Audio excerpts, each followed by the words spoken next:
నది సుఖదుఖములు వాగ్దానమున్నది, విశ్వాసముంచి ధ్యానించుడి.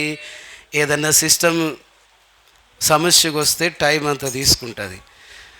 బలలోనికి పాలు పొందినట్లు దేవుడు మనకు సహాయం చేయనుగాక. దేవుని యొక్క వాక్య భాగంలో నుండి అపోస్తుల కార్యములు 2వ అధ్యాయము 42వ వచనం అందరం కలిసి చదువుకుంటాం. అపోస్తుల కార్యములు 2వ అధ్యాయము 42వ వచనం అందరం కలిసి బిగిరిగా చదువుకుంటాం.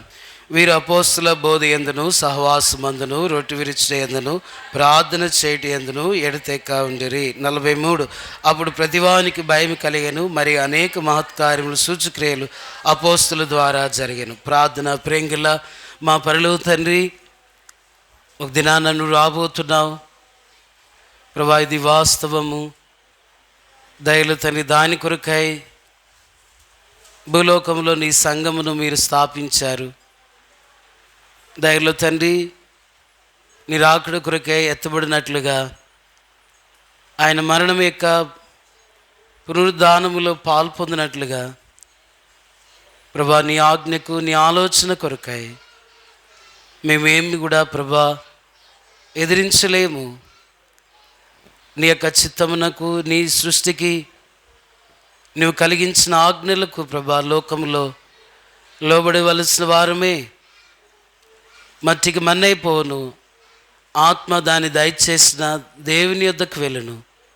ఈ సంఘము రాబోయే కాలమును గురించి మాట్లాడుతుండగా ప్రభా, రాబో కాలములో ఏమి జరుగుతుందో ప్రభా మీరు భూమి మీదనే మీరు మాకు తెలియచేశారు.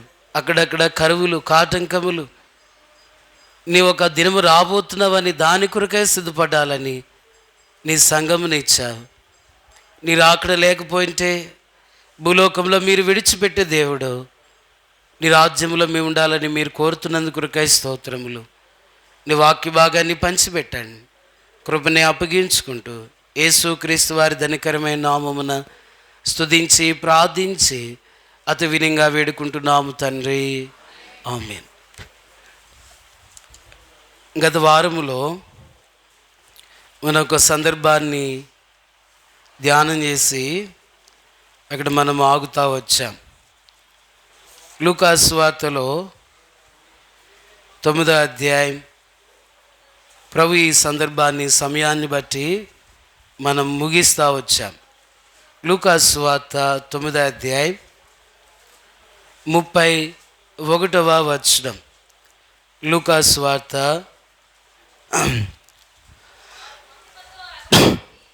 వారు మహిమతో అగుపడి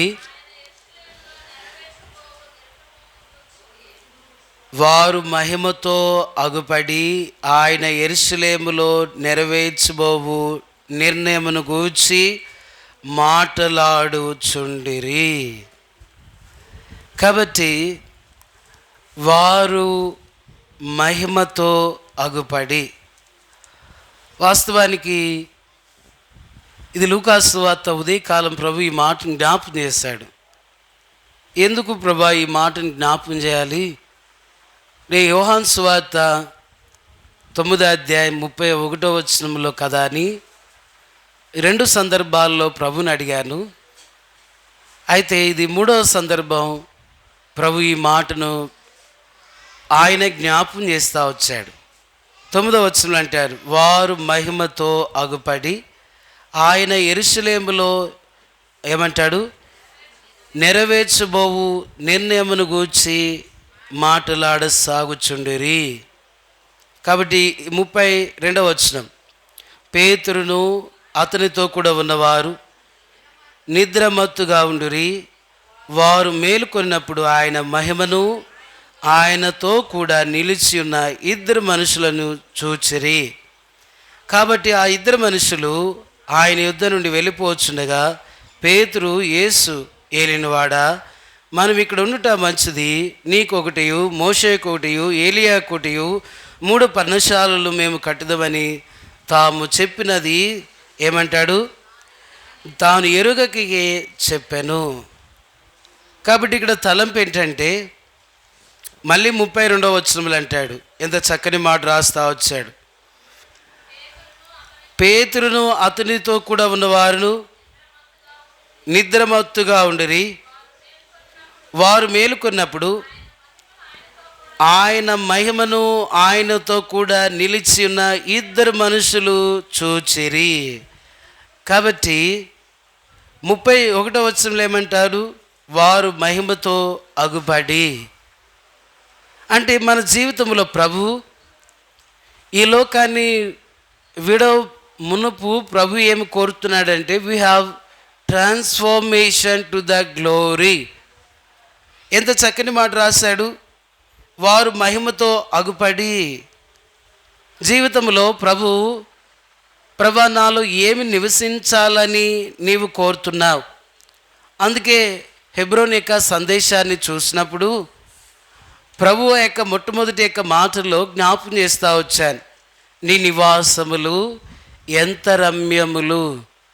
కాబట్టి ప్రభువా, ఈ లోకాన్ని నేను విడకమునుపు పరలోక రాజ్యములో ఏది మహిమ ఉన్నదో ఆ మహిమతో నా గృహాన్ని నింపునట్లుగా ఎందుకు ప్రభు ఈ రీతిగా తలంపు చేశాడు?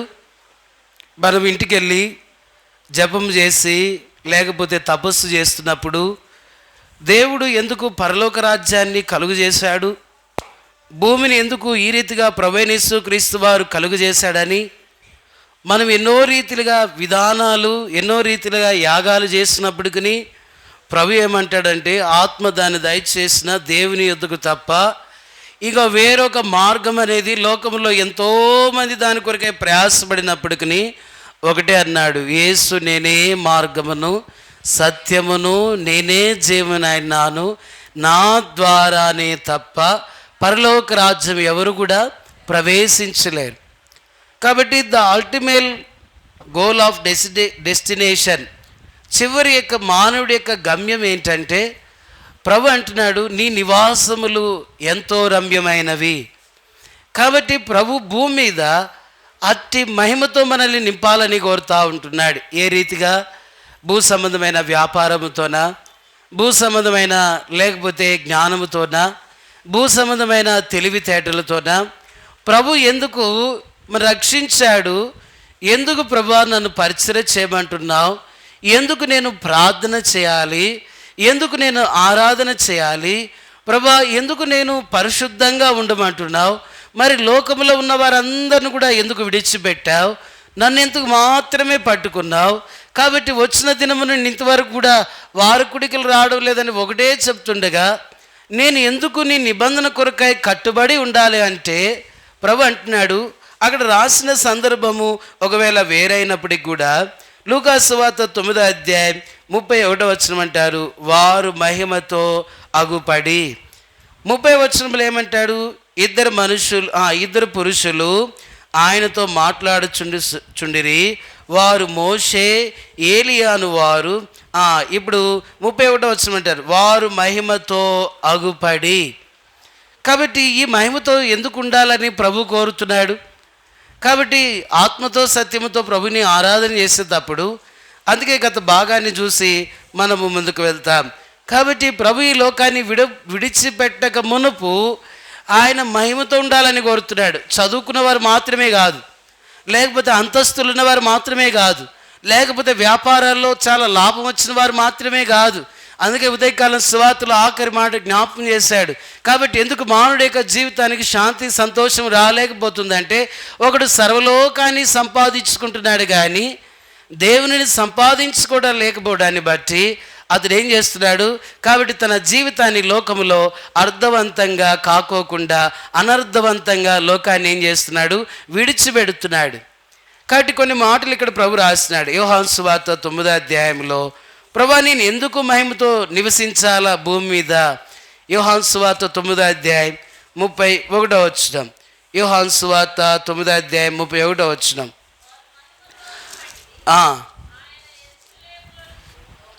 యోహాను సువార్త 9వ అధ్యాయం 31వ వచనం. యోహాను సువార్త 9వ అధ్యాయం 31వ వచనం. దేవుడు పాపులేక మనవి ఆలకింపడని ఎరుగుదము, ఎవడైనను దయభక్తి ఉండి ఆయన చిత్తము చొప్పున జరిగించిన యెడల ఆయన వానికి మనవి ఆలకించును. కాబట్టి ఇక్కడ 12, 13 వచనాల్లో మనం చూస్తూ వచ్చాం. ఏమంటా వచ్చినాడు? ఇక్కడ 13వ వచనంలో నుండి 12వ వచనంలోనికి ఆ వ్యక్తిని నడిపిస్తున్నాడు. 11వ వచనం చివరి భాగం రాయబడుతుంది, నేను వెళ్ళి కడుగుకొని చూపు పొందితినెను. కాబట్టి పొందితిని అనే మాట కూడా ప్రభు పాట రూపంలో కూడా రాస్తున్నాడు. పొందితి నేను ప్రభువాని నుండి శ్రేష్ఠ ఈవులననే పాట కూడా రాస్తున్నాడు. అయితే పొందితిని అనేది 6 మాటలు రాయబడ్డాయి. అంటే ప్రభువైన యేసుక్రీస్తు వారు ఆ వ్యక్తిని సంపూర్ణతలోకి తీసుకురావాలని కోరాడు. 7వ వచనంలో ఏమంటాడు? వారు ఆయన ఎక్కడ అని వాడిని అడుగగా వాడు నేను ఎరుగననేదేమో 7 మాటలతో రాయబడింది. కాబట్టి మానవుడి యొక్క జీవితంలో ప్రభువైన యేసుక్రీస్తు వారు రక్షణ పొందినా విడిచిపెట్టాలని కోరడం లేదు, లేకపోతే సంపూర్ణలోనికి వచ్చి నేను ఆయనను ఎరుగనని చెప్పే అనుభవంలో కూడా ప్రభు విడిచిపెట్టాలని కోరడం లేదు. అతనితో ప్రభు సంధించాడు, దర్శించాడు, మాట్లాడుతూ వచ్చాడు. ఎక్కడి దాకా మాట్లాడినాడు? ఇప్పుడు ఒక మాట అంటున్నారు చూడండి, 28వ వచనంలో అంటారు, యోహాను సువార్త 9వ అధ్యాయం 28వ వచనం, ఎందుకు వారు నీవే వాని శిష్యుడవు, మేము మోషే శిష్యులము, దేవుడు మోషేతో మాట్లాడినని మేము ఎరుగుదము, కానీ వీడు ఎక్కడి నుండి వచ్చినో ఎరుగమని చెప్పి వారిని దూషించరి. మేము ఎవరి శిష్యులం?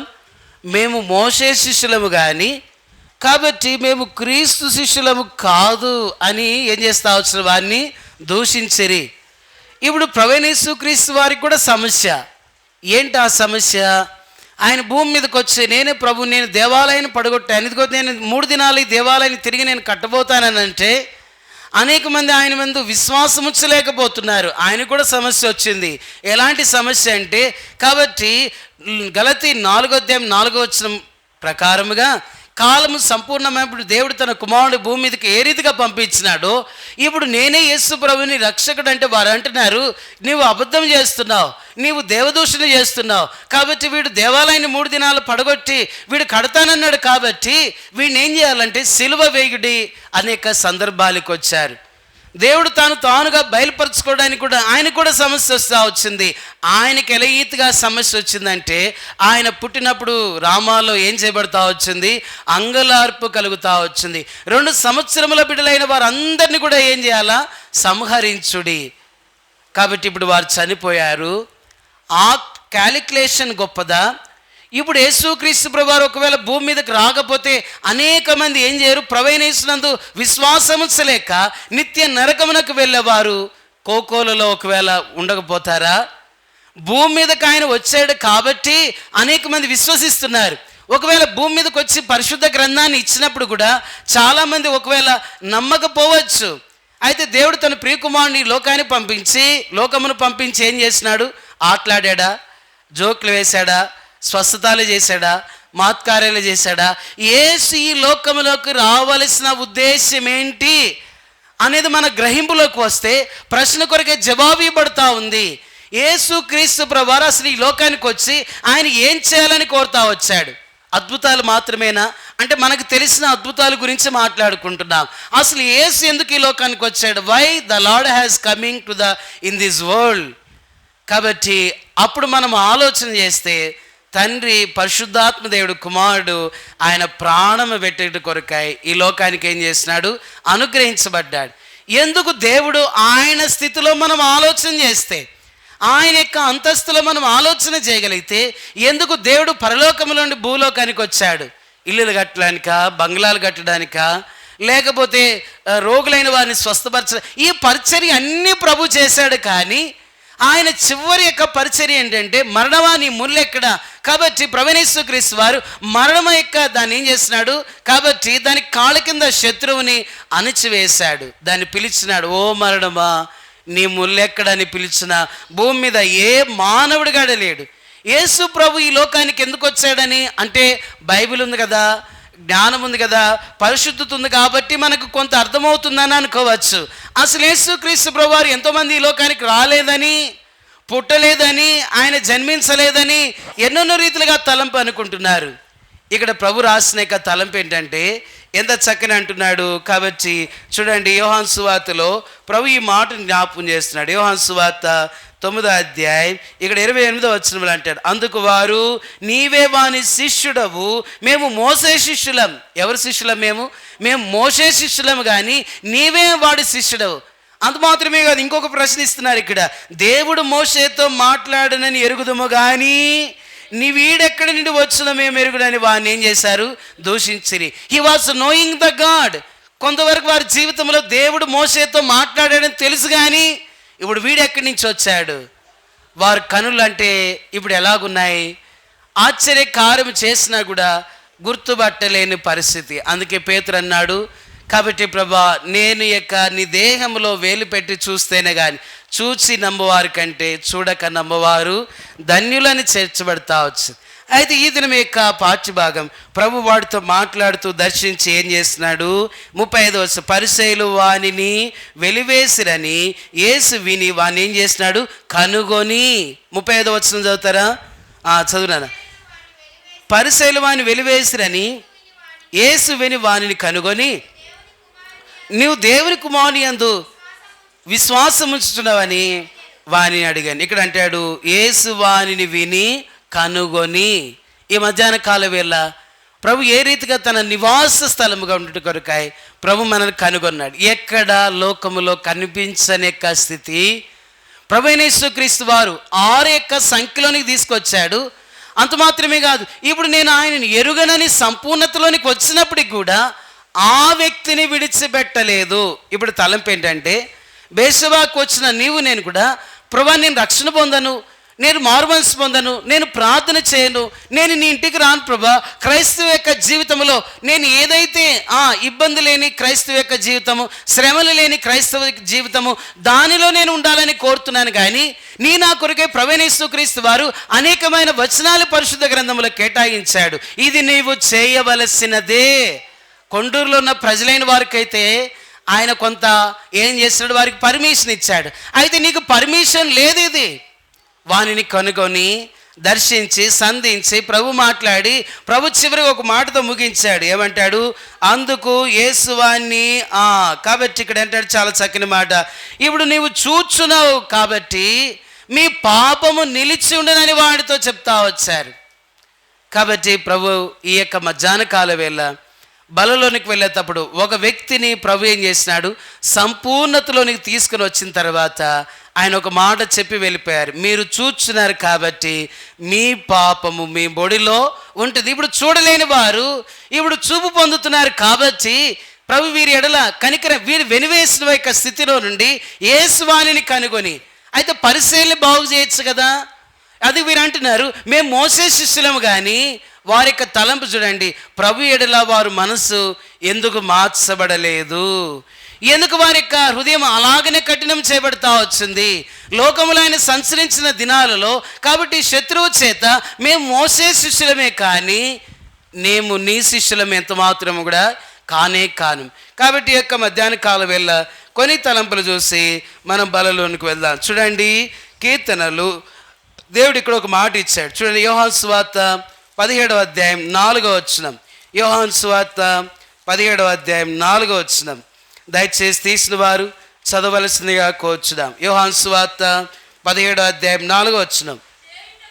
చేయుటకు నీవు నాకు ఇచ్చిన పని నేను సంపూర్ణంగా నెరవేర్చి భూమి మీద నిన్ను మహిమపరిచితిని.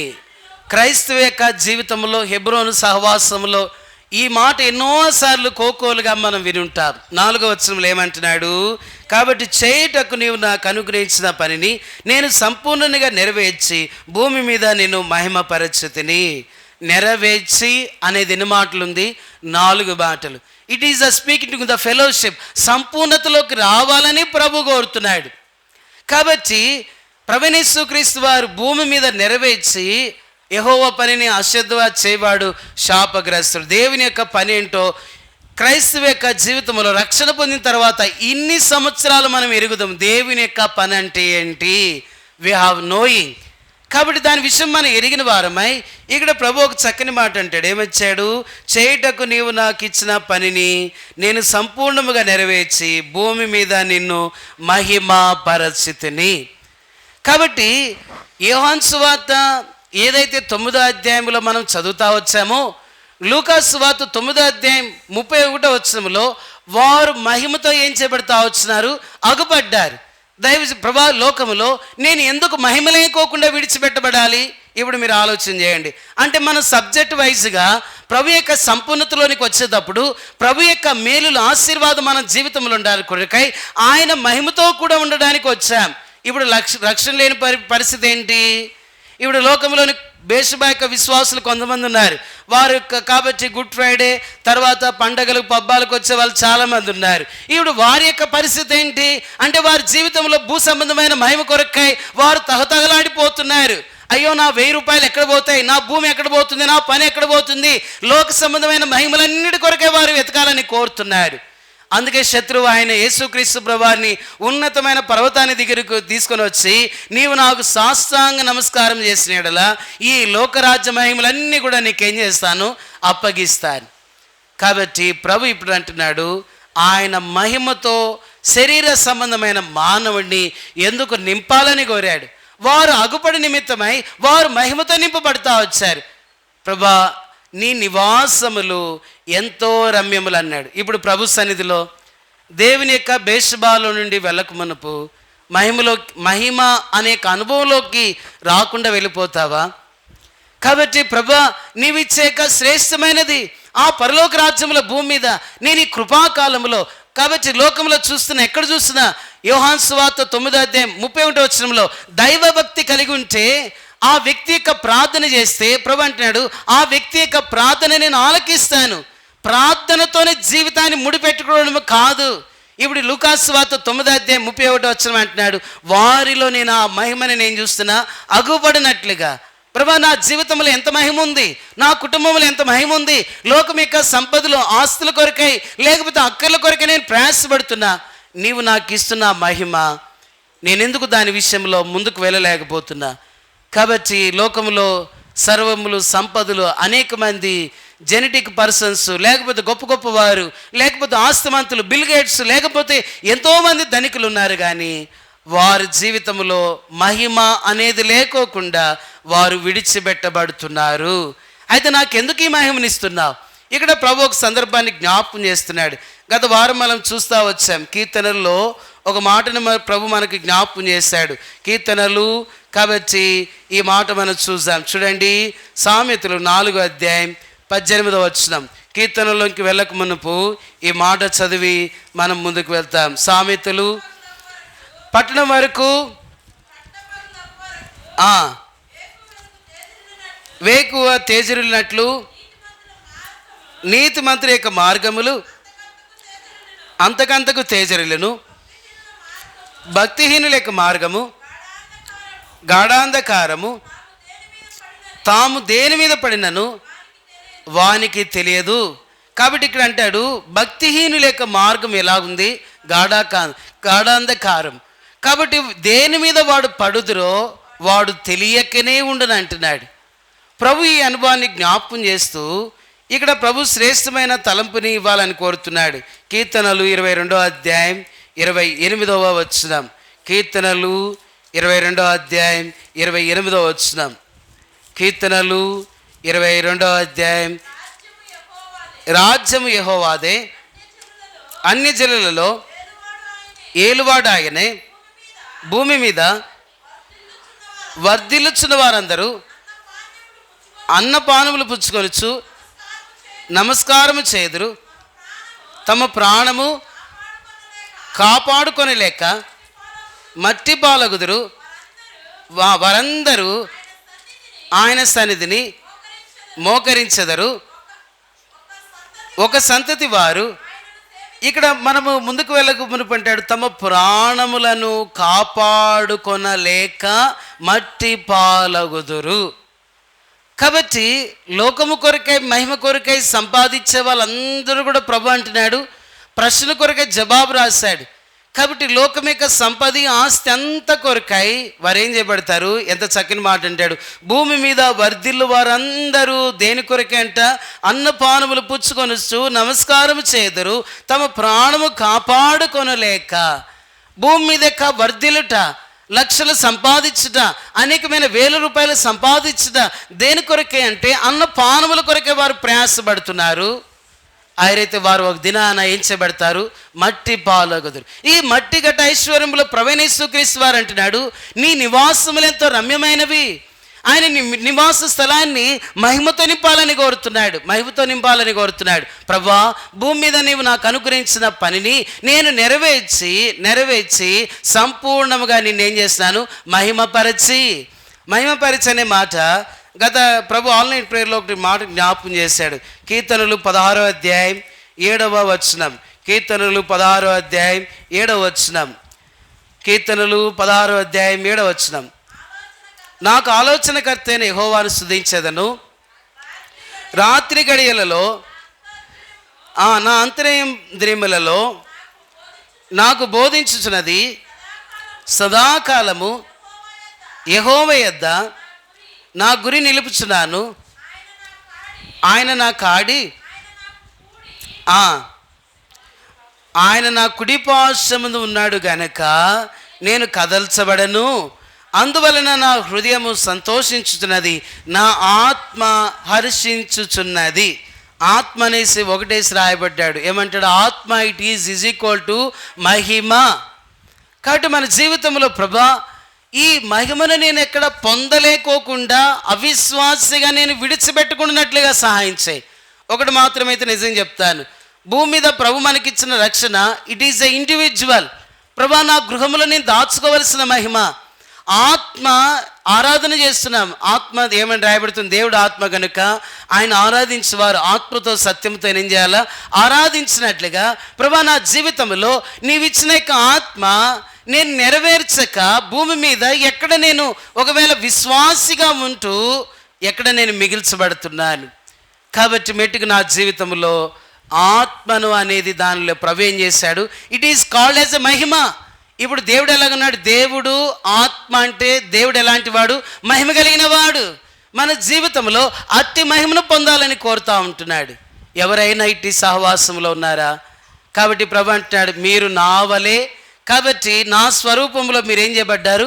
కలుగు చేయబడ్డారు. ఇప్పుడు ప్రభు ఆత్మీయమైన రీతిలో మాట్లాడుతూ సంధించి దర్శించి మన నివాస స్థలములు వర్ధిల్లునట్లుగా ప్రభు ఒక తలంపు ఇచ్చినాడు. ఏంటి ఆ తలంపు అంటే, మహిమను ఎక్కడ నేను నెరవేర్చకుండా ఇది సాధ్యమేనా? పరిశుద్ధ గ్రంథం ఇచ్చాడు. కాబట్టి దైవజనుడు ఆయన చూస్తున్నాం. నిజంగా యేసుక్రీస్తు ప్రభువారు ఉన్నాడా? భూమి మీద ఎన్నో ఆనవాళ్ళు మనం చూస్తూ వచ్చాం. ప్రభా, ఇప్పుడు నాలో ఉన్న మహిమ అది నన్ను ఉజ్జీవింపజేస్తుందా? వెనక లాగుతుందా? ఏమి మందిరములే అంటుందా? ఎందుకు పోతావులే ఉంటుందా?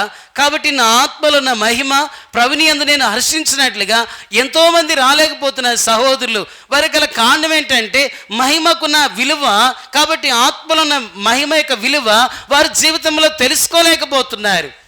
ఎక్కడి వరకు అంటే దేవుని యొక్క మందిరానికి. అంటే యేసుక్రీస్తు ప్రభువారు కూడా క్రైస్తవులు దేవుడు కాబట్టి ఆయన దగ్గరికి వస్తే ఒక పటము తప్ప వారి జీవితంలో ఏమీ పొందలేకపోతున్నారు. క్రీస్తు అనుగ్రహించు. కాబట్టి సంపూర్ణతలో నుండి ప్రభు అంటాడు, మీ తండ్రి పరిపూర్ణుడు కనుక మీరును కూడా పరిపూర్ణులై ఉండడు. ఈ యొక్క ఇంట్రడక్షన్ పార్ట్ అంతా దేని కొరకే అంటే మహిమను ప్రభువైన యేసుక్రీస్తు వారు అనుగ్రహించాడు. కాబట్టి భూ సంబంధమైన మానవుడి యొక్క దేహంలో వెంటనే మహిమ ఉంచాడంటే దానికి రిజల్ట్ ఏంటి? ఇప్పుడు మానవుడిని ప్రభువైన యేసుక్రీస్తు వారు ఆత్మ కలిగించు ఆయన పెట్టిన దీపం. ఇప్పుడు ప్రభువైన యేసుక్రీస్తు వారు ఈ రీతిగా చెప్పచ్చు, మహిమను ఉంచానంటే మహిమ అంటే దానికి అర్థం ఏంటి? What is the meaning that?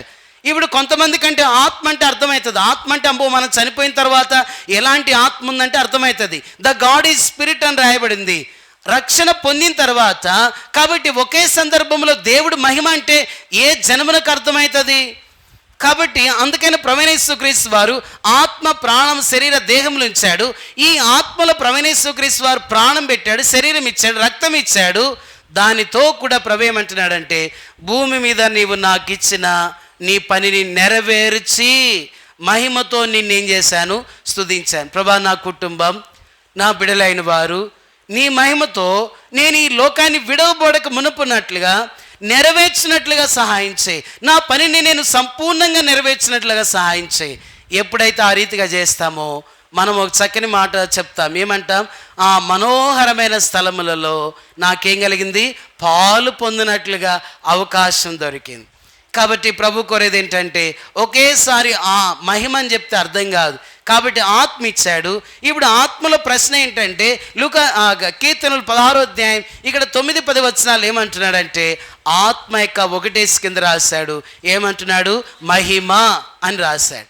ప్రభా, నీవు నాకు ఇచ్చిన మహిమ రక్షణతోనేనా, ఆరాధనతోనేనా, దశంభాగాలు అర్పించడం మాత్రమేనా, లేకపోతే ప్రభా ఈ లోకంలో నేను ఏదో ఒక విశ్వాసిగా జీవించడం మాత్రమేనా? నీవు నాకు ఇచ్చిన మహిమను బట్టి సదాకాలం నీతో కూడా ఉండినట్లుగా సహాయం చేయి. కొన్ని తలంపులు చూసి మనం బలలోనికి వెళ్దాం. కాబట్టి యోహాను సువార్త 17వ అధ్యాయం 4వ వచనం. యోహాను సువార్త 17వ అధ్యాయం 4వ వచనం. యోహాను సువార్త 17వ అధ్యాయం ఇక్కడ 9వ వచనం అంటాడు, నేను వారి కొరకు ప్రార్థన చేయుచున్నాను, లోకము కొరకు ప్రార్థన చేయటం లేదు. నీవు నాకు అనుగ్రహించిన ఉన్నవారు నీ వారైనందున వారి కొరకే ప్రార్థన చేయుచున్నాను. నావన్నీయు నీవి, నీవన్నీయు నావని, వారి యందు నేను మహిమపరచబడదననియు. ఇక్కడ ఏమంటాడు? చక్కని మాట ఏమంటాడు? 9వ వచనంలో, నేను వారి కొరకు ప్రార్థన చేయుచున్నాను. అంత మాత్రమే కాదు, లోకమును దేవుడు ఎంతో ప్రేమించాడు. ఇక్కడ ఏమంటాడు? లోకము కొరకు నేను ప్రార్థన చేయటం లేదు. మరి ఎవరి కొరకు విజ్ఞాపన చేస్తున్నాడు? చాలా చక్కని మాట రాయబడుతుంది, నీవు నాకు అనుగ్రహించి ఉన్నవారు నీ వారై ఉన్నందున వారి కొరకే ప్రార్థన చేయుచున్నాను. ఎవరంటే వారు? నీ వారై ఉన్నందున. కాబట్టి బలలోనికి వెళ్ళేటప్పుడు ఇది మహిమలో నుండి కొంత ఎలాగ నడిపిస్తుంది? ప్రభా, నేను నీ వారై ఉన్నందున నేను లోకం కొరకే ప్రార్థన చేయడంలే. మరి ఎవరి కొరకే ప్రార్థన చేస్తున్నా? నీవు నాకు ఎవరినైతే అప్పచెప్పావో. ఎంత చక్కని మాట చూడండి, అక్కడ అంటాడు 9వ వచనంలో, నేను వారి కొరకు ప్రార్థన చేయుచున్నాను. కాబట్టి ప్రశ్న కొరకే జవాబు ఇచ్చాడు. అంత మాత్రమే కాదు, ఏమంటాడు? లోకము కొరకు ప్రార్థన చేయటం లేదు, నీవు నాకు అనుగ్రహించున్న యున్నవారు. ఏమంటాడు? నీవు నాకు అనుగ్రహించి యున్నవారు. యున్నవారంటే 4 మాటలు. వారిలో ఏ సహవాసము? తండ్రి కుమారుడు యొక్క పరిశుద్ధ యొక్క సహవాసములో నీవు నాకు ఎవరైతే ఇచ్చి ఉన్నవారు వారిలో నేనేం చేస్తున్నా? కాబట్టి నీ మహిమను చూడాలని కోరుతున్నా. ప్రభు ఈ సందర్భంలోని ఆత్మీయంగా మాట్లాడుతూ ఇంకా లోతుకి ప్రభు ఒక సందర్భాన్ని ఇస్తుంటాడు. చూడండి, నిర్గమాకాండము 14వ అధ్యాయం 17వ వచనం. నిర్గమాకాండము లోతైన అనుభవంలోనికి ప్రభు నడిపిస్తూ నిర్గమాకాండం 14వ అధ్యాయం 17వ వచనం. నిర్గమాకాండము 14వ అధ్యాయం 17వ వచనం. నిర్గమాకాండము 14వ అధ్యాయం 17వ వచనం. ఇదిగో నేనే ఐగుప్తు హృదయములను కఠినపరచుందును, వారు వీరిని తరుముదురు. నేను ఫరో వలనను అతని సమస్త సేనల వలను అతని రథముల వలనను అతని గర్వపు రౌతుల వలనను నాకు మహిమను తెచ్చుకొందును. ఈ వ్యక్తి ఎలాంటి వాడు? ఈ ఫరో జీవితంలో నేనే ఆ వ్యక్తిని హృదయాన్ని కఠినపరుస్తా. దేవుడు ఎందుకు కొంత వ్యక్తుల్ని ఇలాగుంచాలని కోరుతున్నాడు? ప్రభు ఆ వ్యక్తిని నష్టపరచాలని కోరాడా? ఎందుకు ఫరో యొక్క హృదయాన్ని అక్కడ ప్రభు అంటున్నాడు? చూడండి, ఇదిగో నేనే ఐగుప్తుల యొక్క హృదయములను కఠినపరచుదును, వారు ఏమంటాడు? వారు వీరిని తరుముదురు. నేను ఫరో వలనను అతని సమస్త సేనల వలను అతని రథముల వలనను అతని గుర్రముల వలనను నాకు మహిమను తెచ్చుకొందును. కొంతమంది అంటారు, ఇది అర్థం కాక యేసుక్రీస్తు ప్రభువారు మరి పైచాచిక దేవుడు కాక ఇంకే దేవుడు అండి అంటారు.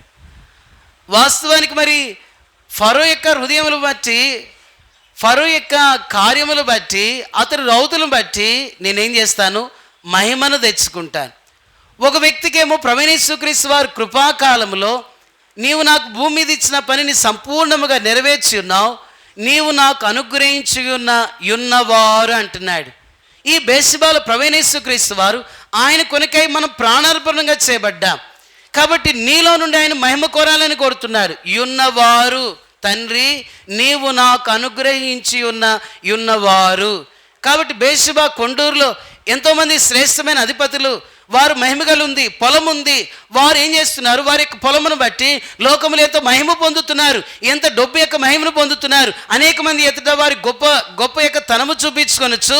రాజులుగా, అధికారులుగా, సామంతులుగా, న్యాయాధిపతులుగా వారి లోకములో చెల్లుబాటు అవుతున్నారు. అయితే ప్రభు అంటున్నాడు, వారి యొక్క రథములు బట్టి కూడా నేనేం చేస్తా? మహిమను తెచ్చుకుంటా. ఇంకేమంటాడు ఇక్కడ చదువుతూ? కాబట్టి కొంత ఆత్మీయమైన రోతుగా అంటాడు, నేను ఫరో వలనను, అతని రథముల వలనను, అతని గుర్రపు రౌతుల వలనను మహిమ తెచ్చుకొనినప్పుడు నేను యెహోవానని ఐగుప్తులు తెలుసుకున్నదని 19వ వచనం అంటాడు. అప్పుడు ఇశ్రాయేలు ఎదుటను ఏమంటాడు? సమూహమునకు ముందుగా నడిచిన తరువాత దూత వారికి వెనుకకు పోయి వారిని వెంబడించెను. ఆ మేఘస్తంభము వారి యొద్ద నుండి పోయి వారి వెనుక ఏం చేశాను? నిలిచెను. 4 మార్చలు. కాబట్టి ప్రభు కొంతమందిని ఆ రీతిగానే ఉంచుతున్నాడు.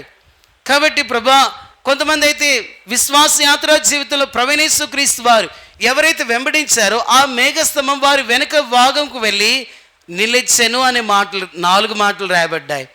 క్రీస్తులో యాత్రా జీవితంలో ఎంతోమంది రక్షణ పొందారు, మారుమనసు పొందారు, మహిమలు అంటున్నారు, ప్రత్యక్షత చూస్తున్నారు. అయితే వారు అలాగనే ఉండిపోయారు. ప్రభు అన్నాడు, మీలో భిన్నాభిప్రాయములు రాక మానవు, అయితే మీలో యోగ్యుడు ఎవరు కనబడు నిమిత్తమై. ప్రభు ఏమన్నాడు? కాబట్టి ప్రభు యొక్క సంకల్పం, ప్రభు నీ పరిచర్య శేషములో మళ్ళీ శేషాన్ని కోరుతున్నాడు. అసలు సంఘముగా సమకూర్చబడమే నాలా సమస్యలుగా ఉంది. ప్రభు అంటాడు, మీలో కాబట్టి యోగ్యుడు ఎవరో కనబడు నిమిత్తమై.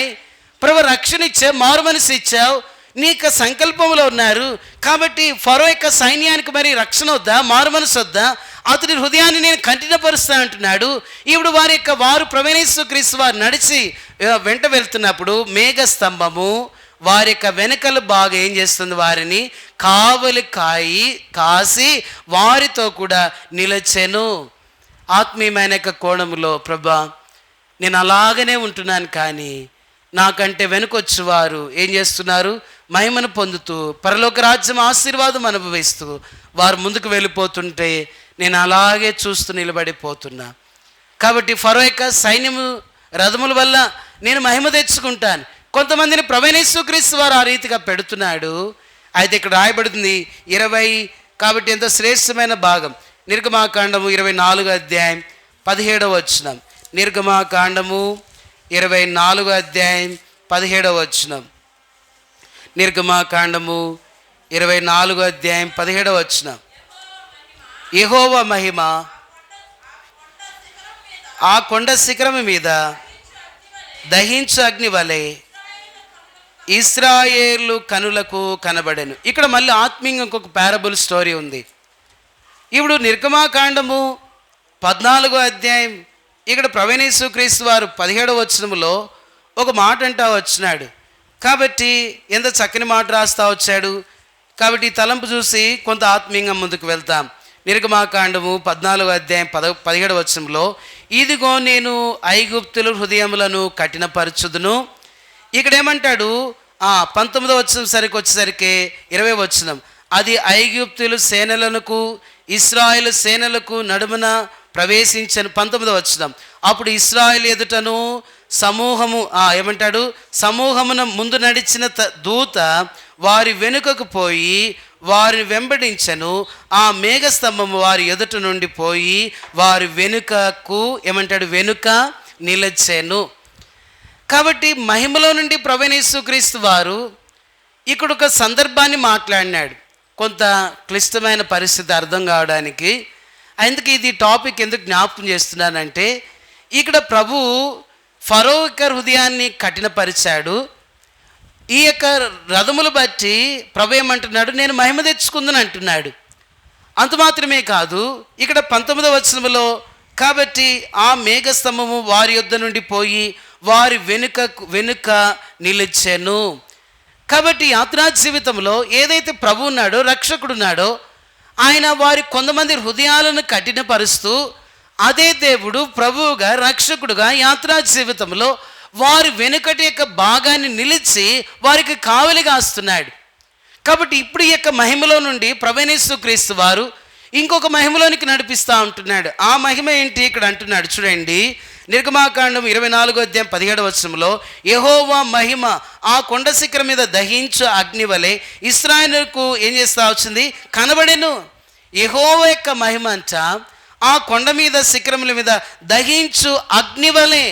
అగ్నివల అంటే 4 మాటలు. ప్రభువైన యేసుక్రీస్తు వారు, ఎందుకు ప్రభా నా గృహాన్ని నీ నివాసముతో నీవు నింపుతున్నావంటే, పాపముతో ఉండవద్దు, లేకపోతే ఐంగికమైన విచారములతో ఉండవద్దు, ధనభోగములతో ఉండవద్దు.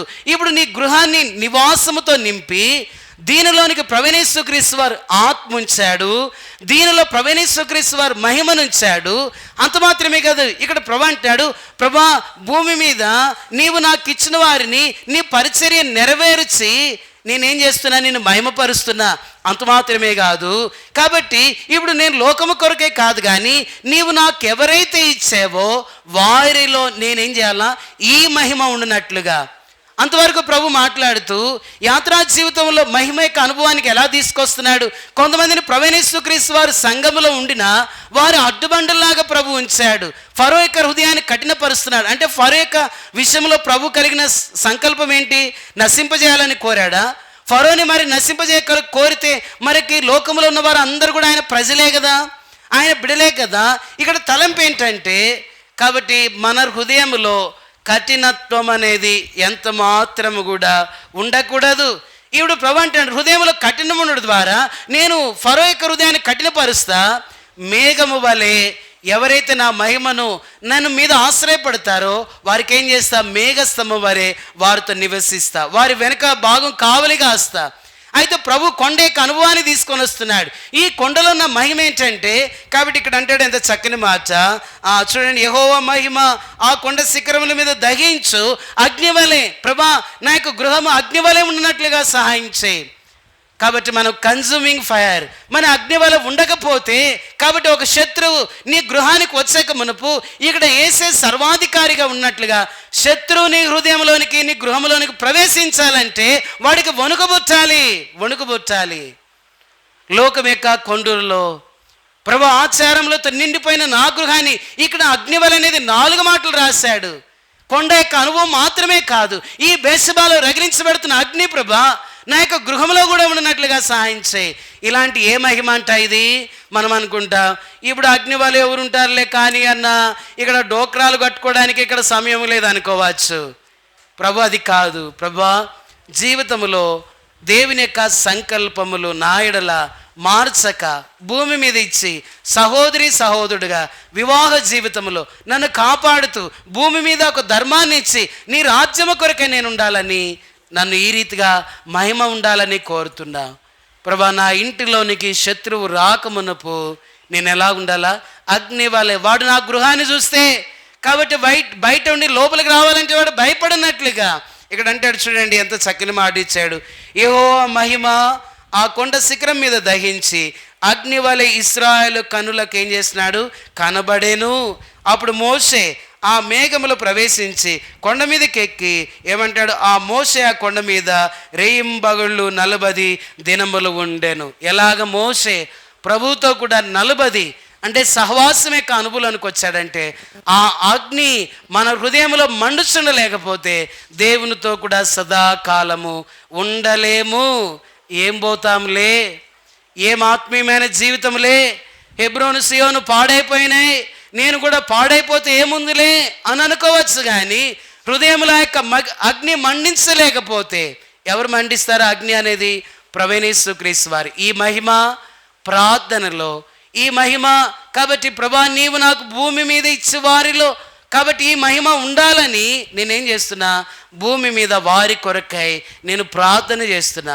అంత మాత్రమే కాదు ప్రభా, భూమి మీద నీవు నాకు అప్పగించిన పనిని నేను నెరవేర్చి ప్రభా, కాబట్టి ఆత్మ మాత్రమే కాదు, ఆరాధించడం మాత్రమే కాదు, కాబట్టి కీర్తనలు 16:9-10 రీతిగా ఆత్మ కలిగిన నేను మహిమను కూడా కలిగి ఉన్నట్లుగా సహాయం చేయి.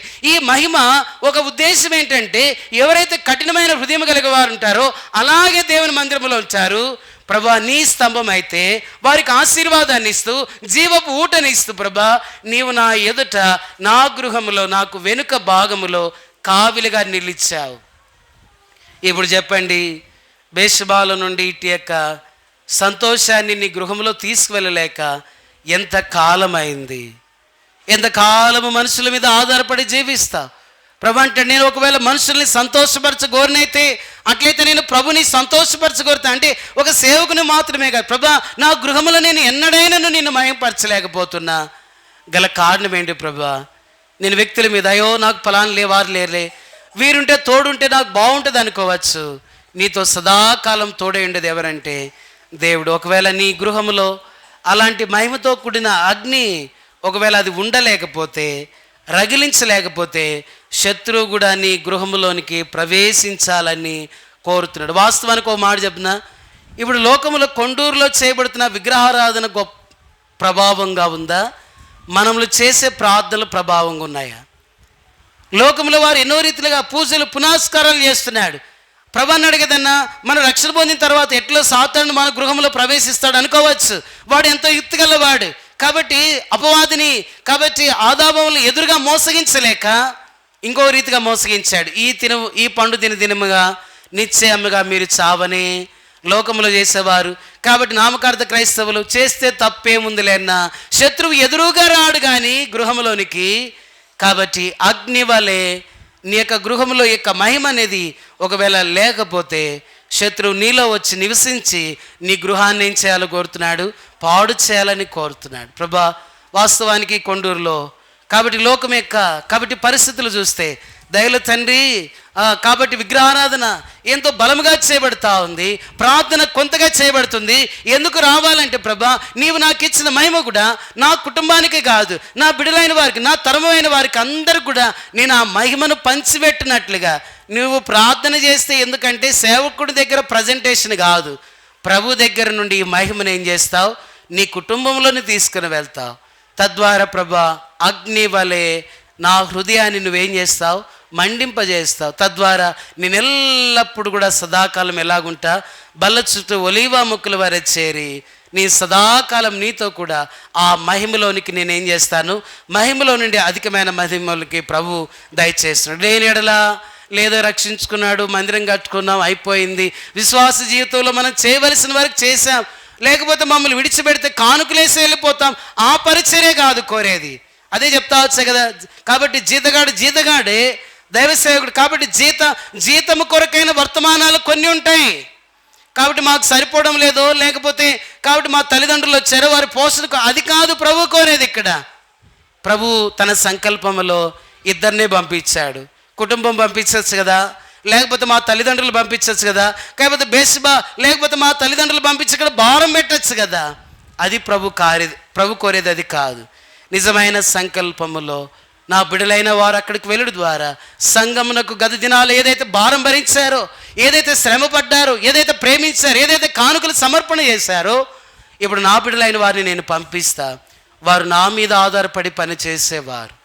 కాబట్టి సంఘము అత్యాశక్తితో ప్రార్థన చేసినప్పుడు మన జీవితంలో ఇంకేదైతే సంఖ్యలు బందీ యొక్క గృహంలో ఉన్నామో, అది అప్పైనా కావచ్చు, ఆత్మీయ జీవితమైనా కావచ్చు, సమస్యలే కావచ్చు, ఇబ్బందులే కావచ్చు, ప్రభా నీ రాజ్యంలోనికి అట్లాంటి అగ్ని నా యొక్క గృహములో ఎల్లవేళలు కూడా ప్రజ్వలించినట్లుగా నాకు సహాయం చేయి. యోగ్యమైన రీతిలో బలలో పాలు పొందినట్లు దేవుడు మనకు సహాయం చేయనుగాక.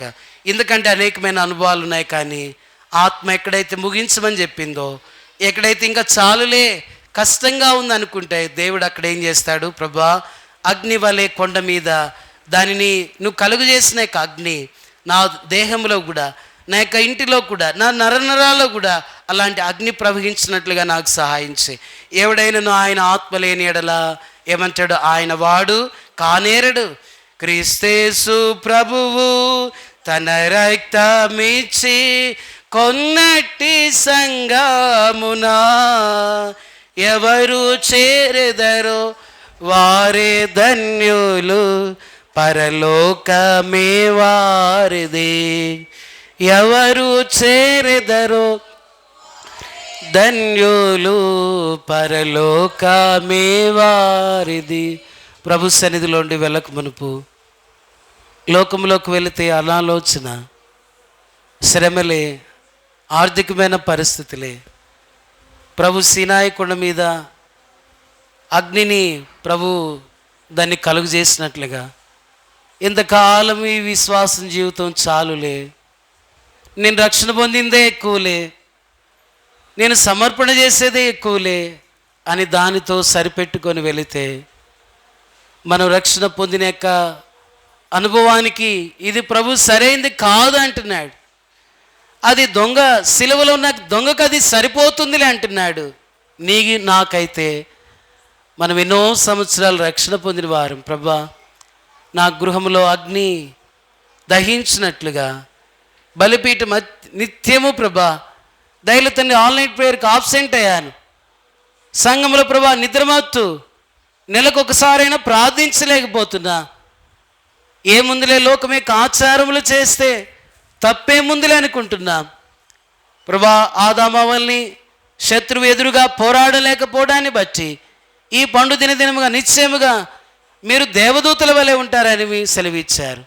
శత్రువు మన యొక్క గృహాల మీదకి ఎదురు దాడి చేయలేకపోయినప్పటికీ లోకములేముందులే, తప్పేముందులే, పాపమేముందులే, చేయవచ్చులని ఇంకో రీతిగా ప్రవేశిస్తూ మన యొక్క కుటుంబాన్ని లోకంలోనికి కలిపేస్తుంటుండగా, వాస్తవానికి ప్రభా, దేవుని యొక్క మందిరములో కంటే కూడా, నా కుటుంబముల కంటే కూడా లోకముల విగ్రహారాధన ఎక్కువ జరుగుతూ ఉంది, ప్రభావితులుగా చేస్తూ ఉంది.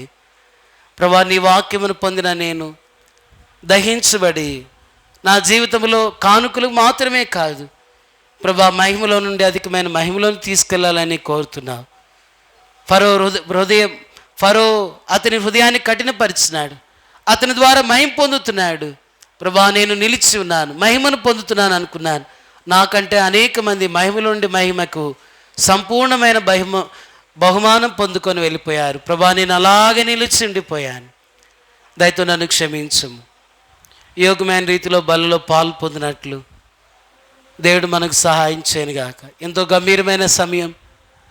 లోకంలోకి తిరిగి వెళ్తే మనది ఒక దినము కాదు. ఈ కొద్ది శేషాన్ని ప్రభు ఏర్పాటు చేసుకొని సువార్త అంటే ఒకవేళ సాయంకాలం కొన్ని పరిస్థితుల్లో వెళ్ళలేకపోయినా, ఎన్నో సందర్భాలు నీ గృహము పట్ల వారు వేచి ఉంటా వచ్చారు. వారికి సువార్త చెప్పలేదేమో, ప్రభుని గురించిన ఆ మాటలు వారికి తెలియజేయలేకపోతా వచ్చామేమో. ప్రభా, నా గృహంలో ప్రవేశించిన యొక్క మహిమ నాకు మాత్రమే కాదు తండ్రి, ఇతరులకు కూడా, చుట్టుపక్కల అయిన వారికి, నా స్నేహితులైన వారికి యేసు ప్రభువే నిజమైన దేవుడని చెప్పినట్లుగా సహాయించి, అలాంటిది ప్రభు అంటాడు. కాబట్టి అంత్యదినముల యందు ఆయన మరణాన్ని ఏం చేయాలా? ప్రచురించినట్లుగా. ప్రభా, నీ మరణాన్ని నేను ప్రచురించే విషయంలో ఫెయిల్యూర్ అయ్యాను. ప్రభా, ఇంత వృద్ధాప్యంలో నాకు ఇంకా ఎందుకు ఆరోగ్యాన్ని ఇచ్చావు? నా ద్వారా ఎంతమంది రక్షణ పొందాలి? ప్రభా, దైవ సేవకుని ఎదుట మాటలు వినుడు వెళ్ళడు మాత్రమే కొరకే కాదు, నా జీవితాన్ని నా ద్వారా అనేకులు రక్షణ పొందాలని నా గృహంలో స్తుతికుడికి పెట్టించి ఎన్ని రోజులైంది. ఆత్మతేజ సంధించి దర్శించి యోగ్యమైన రీతిలో బలలో పాలు పొందినట్టు క్రైస్తవ యొక్క జీవితం వరకు మనల్ని క్రైస్తవులుగా ప్రభు పెట్టలేదు.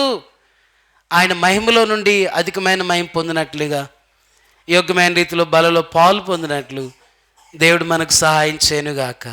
ఇంకా రక్షణ విషయంలో సంపూర్ణంగా లేవా?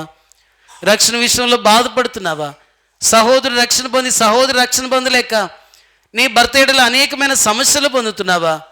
ప్రభు అంటున్నాడు, అతని కొరకై ప్రార్థన చేయి. నీవు పరలోకములో, ఒకవేళ నీ భర్త నరకములో ఉంటే ఎంత బాధాకరమైన పరిస్థితి. దీని విషయంలో ప్రభా, నీ మందిరాన్ని ప్రేమించినట్లుగా, ప్రతి ఆదివారం నీ మందిరానికి వచ్చినట్లుగా యవనస్తుని తీసుకొని వచ్చావు, సంధించావు, దర్శించావు.